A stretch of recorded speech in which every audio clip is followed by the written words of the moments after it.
Hello, I am Mercury Mike, and you are watching Space Facts. Hello everyone, welcome back to another episode of Space Facts. Today we're going to be looking at a video from a Moon Hoaxer. Let's see what he has to say. 1972, and there's been 0 moon landings since. Seems a little suspicious, doesn't it? No. Well, that's because we never went to the moon. Let me prove it to you with 13 reasons why the moon landing was fake. It's more like 13 reasons why you're an idiot. Why would America fake the moon landing? Well, at the time, the U.S. was in the heat of the Cold War with the Soviet Union, and the space race was... Okay, the key word here is war. I hope you don't need to look that word up in the dictionary. It's important because of the fear that the Soviet Union might weaponize space by putting missile launch sites on the moon, leaving the U.S. defenseless. Now, the U.S. had already been beaten by the Soviet Union in putting the first person into space. They asserted their dominance over us like the dog whisperer putting a hostile rescue dog from Tijuana in its place. But if we could be the first to the moon, then we'd be the new alpha dog in the world. It's more like it was all about who is going to win the Cold War. Isn't the size of the fight in the dog, it's the size of the lie in the dog that's in the fight. Thus, the U.S. became the new alpha dog when we were the first nation to fake the moon landing. The U.S. government... Wrong! The United States was pretty far ahead of the Soviets after the mission of Apollo 8, when Bill Anders, Frank Borman, and Jim Lovell was the first manned mission to orbit the moon. Also keep in mind that the Cold War did not come to an end until 1991. Also faked the moon landing to distract the public from the Vietnam War, which wasn't very popular. It's like if I'm doing something you disapprove of and I can distract you from it, then you don't notice your disapproval of the thing I'm still doing. So the Vietnam War is pretty real to him, but apparently the Cold War isn't? Because the space race was a major influence over the Cold War. Or maybe you're having a hard time with that word again. War. Landing. Take a close look at the lunar module. You'll see there's no dust on the footpads, and it didn't leave a blast crater either. This would be approximately like diving into a swimming pool in your car and not making a splash. Guess what? The moon's surface is covered in dust. It's not like landing in a What kind of redheaded Einstein is this? Lunar sensing probes. I discussed this in the last episode. They stuck out about 5 feet past the footpads. They were to make contact with the lunar surface first, essentially telling the astronauts when to perform an engine cutoff. In 1.6 gravity, cutting the engines off at 5 to 6 feet above the surface, you would slowly make a soft landing on the moon. Not only that, but NASA had a few problems to deal with upon landing. They was afraid that they could damage the lunar module. They was afraid of obscuring the astronauts' vision with the dust. They didn't want any dust at all, and any dust that they did pick up, they wanted it to be blown away. NASA was very concerned about the dust. They didn't even have any idea how deep it was. Here is where the lunar sensor probes are located. They folded inward towards the LEM slowly upon landing.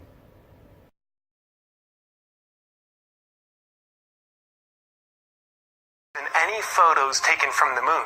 Now, were the stars just blotched out by the intense inner city streetlights that are on the moon? Or are there just no stars visible from the pretend moon inside of a Hollywood soundstage? I don't know. I'm just asking questions here. It was daytime. It was daytime. Even my 3-year-old son knows you can't see the stars in the daytime. Pictures have the same background. Look at these 2 photos. 2 different locations on the moon, but each have the exact same background. Looks like the set designers got a little lazy and decided they'd go with the same background for 2 different fake locations. Distance is what you are having a hard time comprehending. These 2 photos have the same backdrop, but they were taken a mile away from each other. I would not expect to see a lunar module a mile away. Getting to the moon alive would be impossible because of the Van Halen radiation belt. Did he just say Van Halen?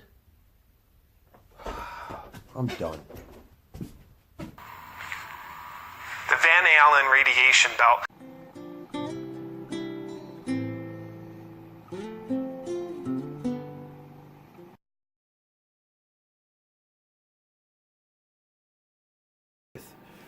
NASA essentially flew over and when they came back to Earth under the Van Allen belts.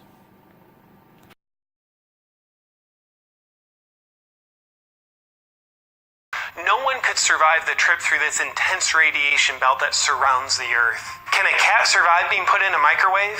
No, which proves astronauts can't survive being put through the Van Allen radiation belt. Buzz Aldrin doing his... I'm willing to bet if you put a spacesuit on that kitty, he might have a pretty darn good chance. Best Mike Tyson. Now, in 2002, Buzz Aldrin punched a reporter who was denying the moon landing ever happened. Quite the reaction. Seems like old Buzz was feeling a little insecure about something, wasn't he? I don't know. If I flew 250,000 miles away from the Earth and somebody tried to discredit me for it, I'd be a little pissed off too. Might throw a couple blows myself. Did the U.S. fake the moon landing? I've got two words for you. Stanley Kubrick. He was hired by the government to direct and film the fake moon landing inside a Hollywood soundstage. And I've got three words for you. What's your evidence? And he could never tell the truth because if he did, they would kill him, and he knew it. That's why in his 1980 movie, The Shining, he revealed the truth through a trail of secret messages. Like, wow, man. He left a trail of secret messages, man. Far out. First, take a look at the kid Danny, who obviously represents Stanley Kubrick himself in the film. He's wearing an Apollo 11 sweater, which tells you Kubrick was Apollo 11. Talk about conveniently twisting something. Your best evidence is a child wearing an Apollo 11 sweater? In a science fiction movie? Next, take a look at the scene involving Room 237. Room 237 obviously represents the moon because it's approximately 237,000 miles from the Earth. And take a look at... The moon is 238,000 miles away from the Earth. Oh, and an extra 900. So no, this proves absolutely nothing. the room key. It says room no 237, which means no moon. Plus, if you take the N from the word no, use it to replace the R in the word room, then flip the word backwards, you've got the word moon. Do you know mom spelled backwards is mom? Just saying. Next, I would like to show a clip from a modern-day filmmaker who will explain why the technology in the 60s was impossible to fake a moon landing compared to the technology today. This is only a short clip, and I will leave a link to the full video below. Would have been impossible? Take one. Did people go to the moon in 1969? I'm not totally sure. I wasn't on the moon then. Did they fake going to the moon? No, I'm pretty sure they didn't, because they couldn't. Some people say that in 1969 people were incapable of sending a man to the moon, but that they were capable of staging the whole thing in a TV studio. In fact, the opposite is true. By the late 1960s, they did have the technical ability, not to mention the requisite madness, to send 3 guys to the moon and back. They did not have the technology to fake it on video. Now, please understand, I'm not saying this to defend the honor of the United States. The U.S. government lies all the time about all kinds of things, and if they haven't lied to you today, maybe they haven't had coffee yet. So it's easy to believe the Apollo program was a lie too, especially if you weren't alive then, and if you don't know much about the technology profiles of the day. You see, the later you were born, the more all-powerful movie magic seems. Nowadays, it would be very easy to fake a moon landing, and we seem to have forgotten how to do it for real. Back then, it was the other way around, really.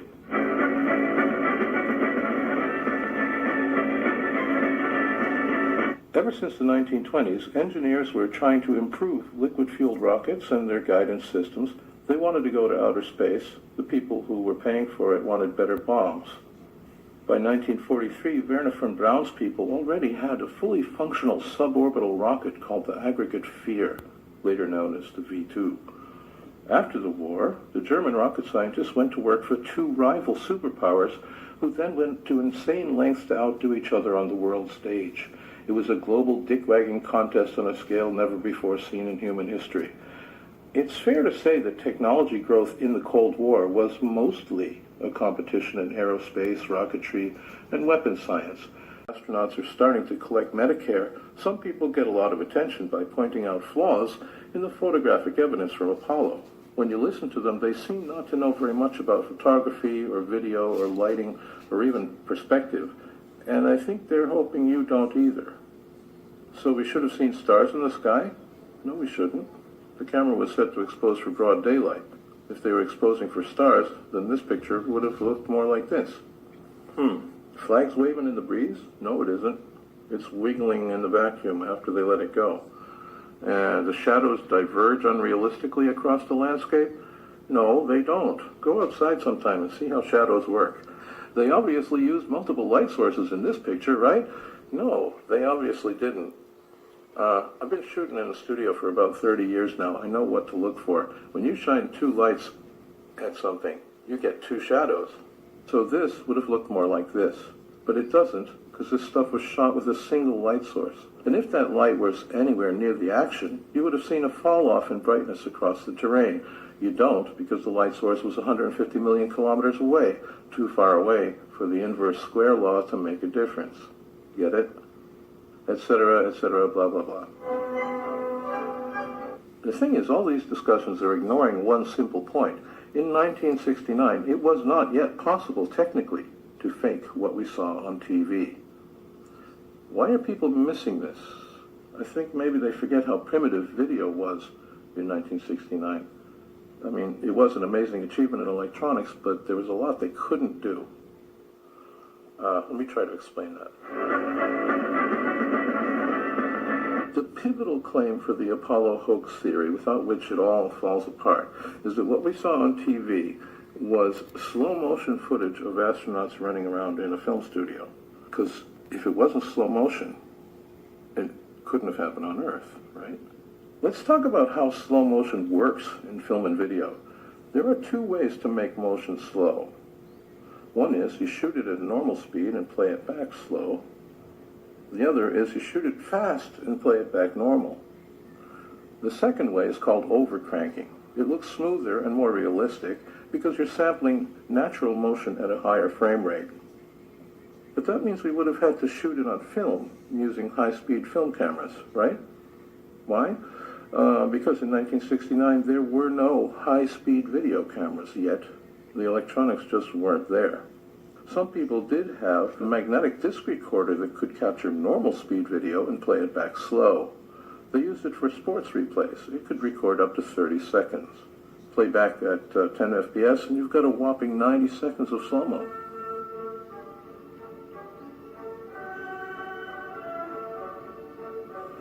I'm sticking with 10 frames per second because that was the video frame rate for Apollo 11. They had a non-interlaced slow-scan TV camera, especially made for them by Westinghouse. All the later missions were using regular NTSC cameras running at 29.97 FPS. That would be 3 times harder to fake. I'm trying to make this easy.